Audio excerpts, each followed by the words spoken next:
Hello again, everybody. Week 8.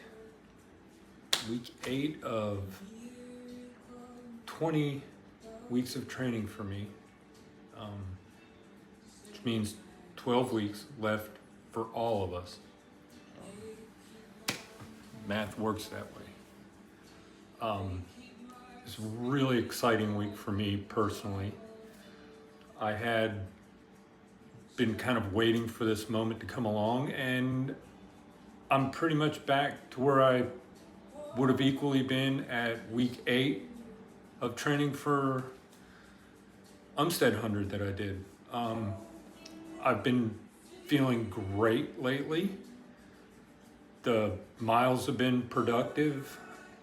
I've felt my heart rate going up, but then able to drop right back down with just an easing of the efforts, especially on this week's interval workout. So I'm really happy that my patience and waiting for this time period to come is paying off, where I didn't get excited and tried too hard to get to where I am now just naturally. Getting here healthy gives me a great jump start and a great bit of confidence to continue on and gain more confidence with the way my body's handling the training load, which we should all take into account how we accept our training loads. But that's a different story for a different day. I'm going to list some very fun things that I've learned over a while on staying cool during absolutely miserably disgusting heat and humidity that we have here in the southeast. So if you're coming from somewhere that doesn't have a lot of humidity or a lot of heat and humidity, and you're coming to the East Coast to do one of these races, September, even in May, you can wind up in supremely miserable conditions. It's literally swimming hour and a half, even the best run gear, you're soaked completely through. That's just how it is. I'll give some tips on how I keep cool and do all that stuff in a minute. So this week's fun time, my week running, Monday workout day.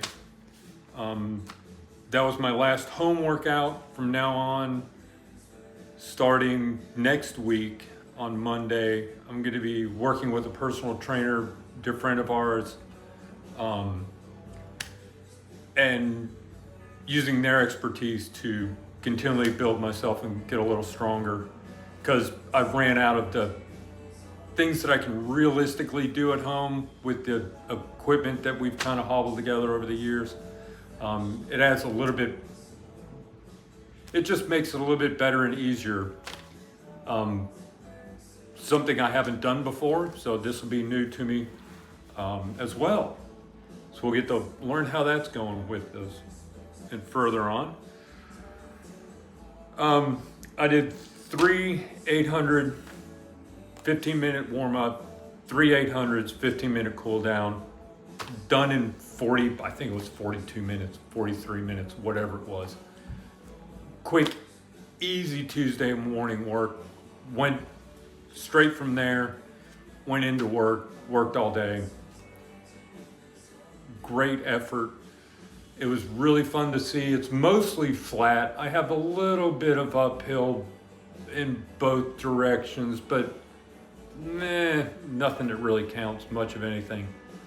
Ran at about a 8:15-ish pace for each three of the overall pace for each three of the intervals. And really, I'd never run that fast in months. Probably since my last intervals for Umstead. I felt really strong. The Heart rate was elevated, but never really spiked on me. I got a spike on the second one. That was the long little bit slopey uphill, and right there towards the end before we flattened back off and I got a little downhill break. Heart rate got a little peaked, but as soon as I hit that hill, it dropped right back down, and I maintained that same effort level. So super nice to see that that's all coming together. Did just a normal 6 miler. I think it was Thursday, Wednesday sometime. Didn't really put it down in there because, yeah, did a 4 miler, I'm sorry, on Wednesday. Wife and I just went out and did a quick 4 mile around the block here. Then took Thursday off. Friday ran our Freaky Friday course with the group and ran the entire thing for the first time. Was it my fastest? Absolutely not. Do I care if it's my fastest? 100% no. Will I run it faster in the future coming 12 weeks? Probably not. That'll probably be as fast as I want to get, because Saturday and Sunday are my, back-to-back long run weekends. With that said, Saturday got to run with one of my best running friends. We're both training for this. It was his idea and my pushing that we do this one. Good funny story, poor decisions make great stories, how fun can it be to be stupid together? Pick your poison on that. We went out to a local state park called Inner River State Park. It's got some great climbs in it. It's got a river, which is fabulous because it started off 73 degrees and 92% humidity. We ended 5.25 hours later with right at 4,000 feet of elevation. And these are short, steep elevation. There's no long climb. There's just a bunch of short, steep, over and over repetition climbing. It was really disgusting because there was a certain kind of mushroom with all the rain that we've had. We've had an increased amount of mushrooms out, and there's this one kind of mushroom that was growing up there. It's this little short, looks like, oh gosh, now I'm gonna lose it. Looks like running cedar, if you've seen it. Just little bitty white things about that tall. It had bloomed so much of it grew, and it was on the dying state. It smelled like dead, rotten, the fishy side of the road something. Oh, and they were always on a hill when you're moving the slowest. Anyhow, felt amazing to go run with my friend. We're gonna start running a lot more together during these long periods and during some of our workouts so we can continue working out during the week. We're both on different workout kind of platforms. I drank 7 liters during the entire thing. I drank 4 liters of straight water, and I had 2 liters worth of electrolyte mix that I kept up front, and just the additional 1 liter at the vehicle when we were resupplying and whatnot. We were both saying we have never sweat and felt so sweaty and disgusting as we had been on this run. Like, it was beyond anything we've ever run in. And we've been running here in the South for decades. Just stopping in my shirt, and when you're refueling, you feel like drips on your shoes. And it's that movement of the shirt wicking out the moisture, which is here's the shirt. It's a Run Rabbit Run shirt. This is, I'll plug them, I don't care, whatever. This is a great shirt. It was rolling the liquid off me. And you'd stop for like a minute and a half, and all the moisture from up here would be down here just running off the tail end. Yuck. So that was a fun time. We came to mile 18, laid down in the river for a little bit, cooled off, got back up soaking wet, hiked the last mile, hiked the last 2 miles, got back to the river at the finish, laid in the river, cooled off. Wonderful time. So, next day, went out running with my wife, which is a fabulously wonderful, fun thing to do, to share training with her as she trains to be, just to be in shape, one, but to train and be a pacer for me later on in the race. So it's great fun, great time for us to spend together because we don't get to spend a lot of like our long runs together. So this was her long run and she's slowly coming back, but we can already notice a difference in her getting stronger. So it's really great to see like where I was a couple of weeks ago and how she's progressing up through, and it just mimics exactly what happened with me. So it's absolutely a lovely time out in the woods. We did a bunch of power hiking, we did a bunch of pole work, and 2 hours, 220, whatever, 2.5 hours of woods with your loved one is incredibly fun, and happy to have that be able to happen for us. So 46 miles this week.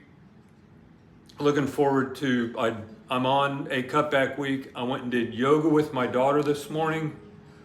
I need to get more yoga in my life because that was painful-ish. Not painful, but I could feel that I was way tighter than I ever have been. So I got to get back on my stretching life. That's real. That's a real thing. So staying cool in the heat. Here's some quick dirty tricks that I've found. Fill your bladder and all of your electrolyte mix the night before and stick it in the refrigerator. If you can't mix your electrolyte mix until that morning, for whatever reason, put the water you're gonna use in the refrigerator. Don't take it out until you're ready to leave and go, and only put your bladder in super nice and cold. It stays cool, I find, for about an hour. So that gives you thermal mass on your back, keeping you cool. Your bottles are right up here against your chest, and that really helps keep you cool. I try to only run with one cold one at a time if we're doing loops. That way you get more cold more often with the refilling of that. Always put in all of your extra drinking water or electrolyte mix that you're gonna drink into a cooler and keep that junk cold until you're gonna put it on your vest, on your body, however you run with it, in your pack, wherever you're gonna do. Keep it cold until then. I did some frozen grapes. Absolutely wonderful because that little frozen nugget sits right here in your gut. And it's just a refrigerator on the inside of you. That's all it's doing. And it's straight up water. It takes no energy to get through them. I don't have a problem with, eating those things. We tried some cold melon too. I think that gave us both gas this weekend. So maybe the honeydew melon's off the list. Keep everything in the cooler. And I packed a little Ziploc or little container full of ice cubes, and we've been wearing these for several years. It's one of those snap, and it makes you feel cooler. It keeps a little cool.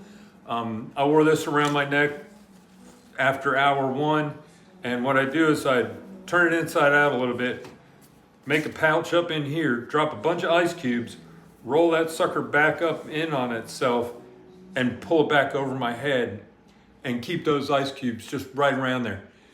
It lasts a really long time in this fabric. I don't know how it lasts so long in this fabric, but it slowly just wicks down that cool. And if you take it around your neck and just snap it like this real quick, you get that cooling effect that this fabric's able to create.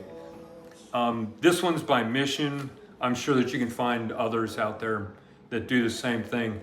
We use this for motorcycling when we go on long trips to help keep us cool, and we'll do the exact same thing. Ice in it, or we'll just soak it in cold water, put it on us, and then it just trickles down and you get that air conditioning. And we always take what we call parking lot showers afterwards. I take my shoes off if they're not already soaking wet and just take some cold, cool water. It doesn't have to be cold, but if you fill it up that morning and leave it underneath in your car, under cover, wrapped up in your towel for afterwards to dry off with, it stays cold enough, and just dunk it over your head and just let it all run off, get all that sweat and everything else running off of you. And it's amazing how much that will cool your body temperature down right then. And help stop that sweating process and get yourself like feeling not as dying, dead, and gross. So those are some fun little techniques of keeping cool in this.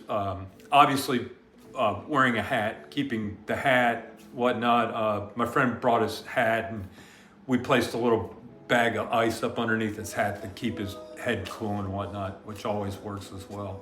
I know some of my female friends, they'll bring little pockets and stick it right here in the inside of their bra to keep their chest cold. You know, we don't get the run with the bra, but you know, that's another technique for the women out there. I know a bunch of my friends do that.